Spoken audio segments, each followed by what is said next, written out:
নমস্কার দর্শক, আমি কৃষ্ণকান্ত সিনহা শিলচর আবার আপনাদের সবাইকে স্বাগত জানাই। ইম্পর্টেন্ট গুরুত্বপূর্ণ কয়েকটা খবর নিয়ে সঙ্গে থাকবেন। ভিডিওটা দেখার সঙ্গে সঙ্গে চট করে কমেন্ট করে শেয়ার করবেন যাতে সবার কাছে গুরুত্বপূর্ণ খবরটা পৌঁছে থাকতো। দর্শক, আজকে সব থেকে একটা খুবই মানে আপত্তিকর একটা পোস্ট দর্শক, বাংলাদেশের সেনাবাহিনীর অবসরপ্রাপ্ত মেজর জেনারেল উনি শেয়ার করেছেন।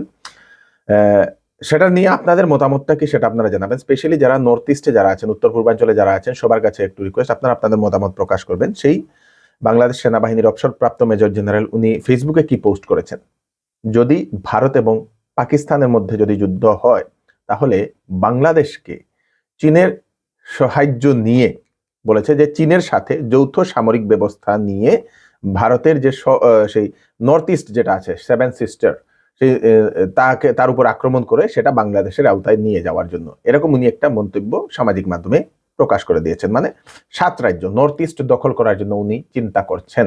বাংলাদেশের যিনি প্রাক্তন অবসরপ্রাপ্ত মেজর জেনারেল এরকম একটা পোস্ট সামাজিক মাধ্যমে শেয়ার হওয়ার পর অনেক মানুষ সেটা নিয়ে নিজের মতামত মন্তব্য প্রকাশ করছেন।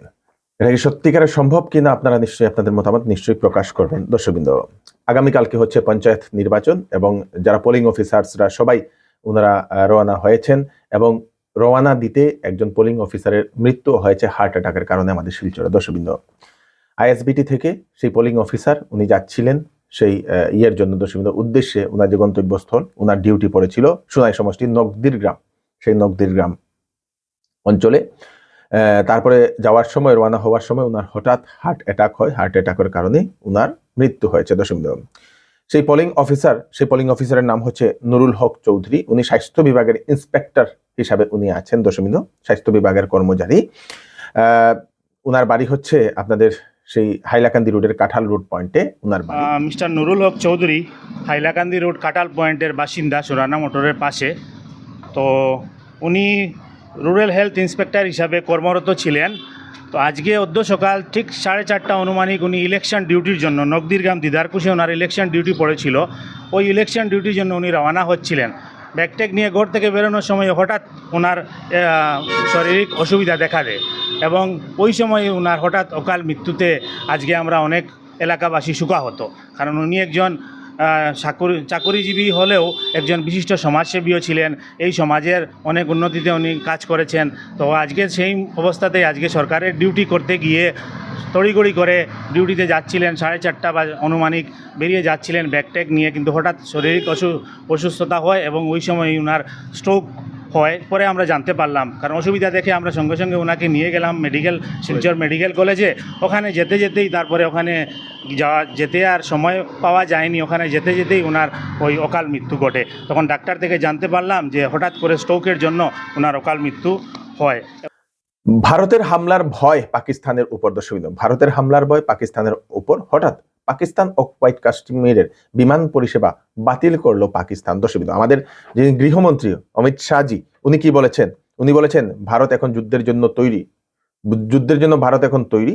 পাকিস্তানি সন্ত্রাসবাদী যারা আছেন তাদেরকে এক এক করে খুঁজে বের করবে এবং বের করে নিয়ে আসা হবে বলে অমিত শাহজি উনি, আমাদের যিনি গৃহমন্ত্রী, উনি সেরকম মন্তব্য করেছেন। দর্শকবৃন্দ, পাকিস্তানের সাপোর্ট করে সামাজিক মাধ্যমে বিভিন্ন ধরনের পোস্ট করে আসাম থেকে গ্রেফতার হয়েছেন মোট 36 জন। তার মধ্যে কাছাড় জেলাতে 6 জন, আমাদের হাইলাকান্দি জেলাতে 2 জন এবং শ্রীভূমি বা করিমগঞ্জে 4 জন। দর্শকবৃন্দ, স্বাধীনতার 77 বছর পর রেল গেল মিজোরামে। দর্শকবৃন্দ, স্বাধীনতার 77 বছর পর রেল গেল মিজোরামে। মিজোরামের যে সাইরাং স্টেশন, সেই স্টেশনটা এখন বানানো হচ্ছে।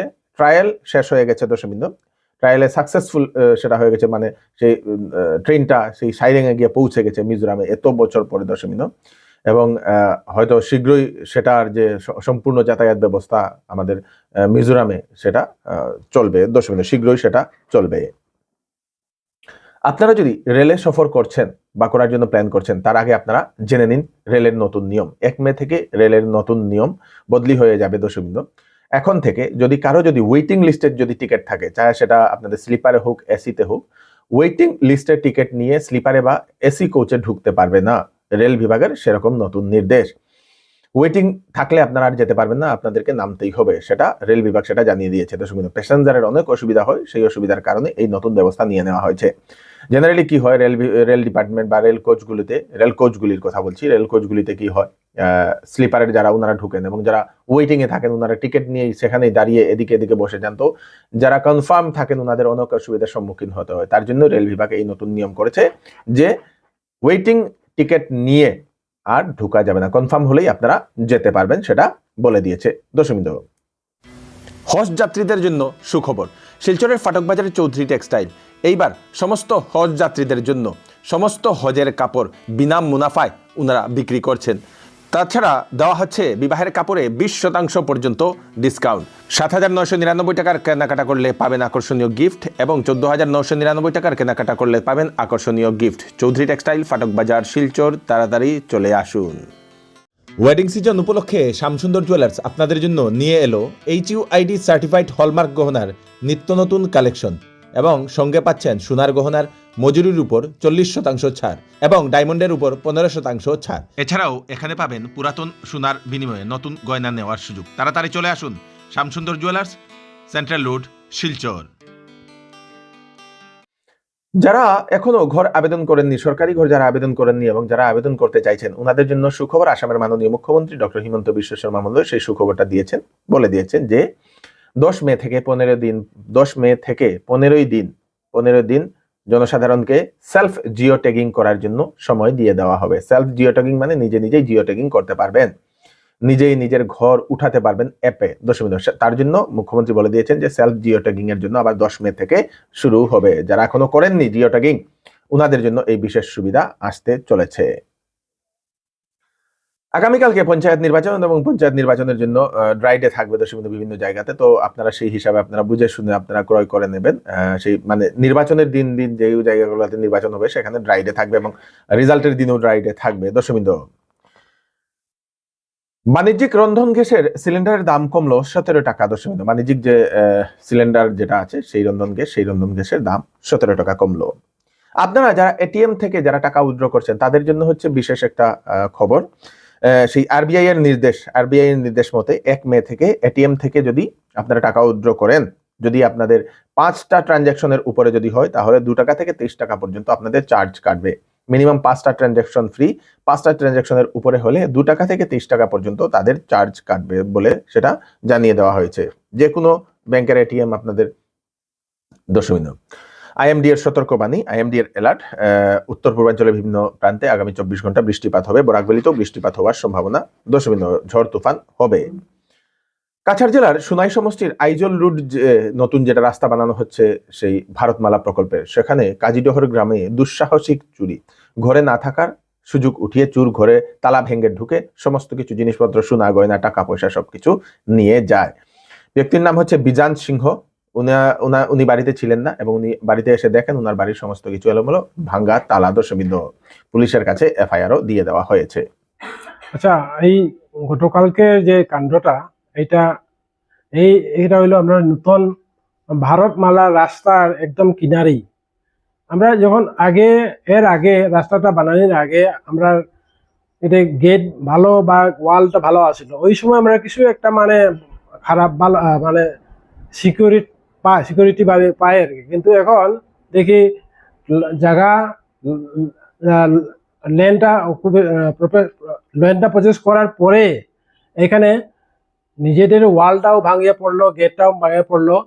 এই সুযোগ নিয়ে তারা এই যে বিকাল 6টা, 6:30 বা 7টার ভিতরে আর কি আইয়া এই দরজা উজা ভাঙিয়া ঘরের ভিতরে ঢুকছে আর জিনিসপত্র মালপত্র তারা নিয়ে গেছে। এই অবস্থায় যদি সরকারে আমরা এই এরিয়া মানে পুলিশ বা প্রশাসনের কিছু একটা যদি মানে চেষ্টা যদি না করে, আমরার মতন মানে সাধারণ মানুষের এখানে থাকার খুব একটা অসুবিধা হইব। এর জন্য আমরা আপনার এই যে আপনার বিটিএন নিউজের তরফ থেকে সরকারের প্রতিপক্ষে আমরা এটা যে কোনো একটা চেষ্টা করার আমরা আপিল করি, যাতে এই দুর্ঘটনাটা আবার আমাদের নিকটবর্তী এলাকায় যাতে না ঘটে, এটাও আমরা আপিল। দর্শকবৃন্দ, এই হচ্ছে আজকে স্পেশাল আপডেট আপনারা তাড়াতাড়ির জন্য সাথে সবাইকে পাঠিয়ে দেবেন যাতে সবার কাছে পৌঁছে যাক। আমি কৃষ্ণকান্ত সিনহা আবার নতুন একটি ফ্রেশ আপডেট নিয়ে আবার আপনাদের সবার সাথে ফিরে আসবো। ততক্ষণ আপনারা সুস্থ থাকবেন, সেফ থাকবেন। ধন্যবাদ।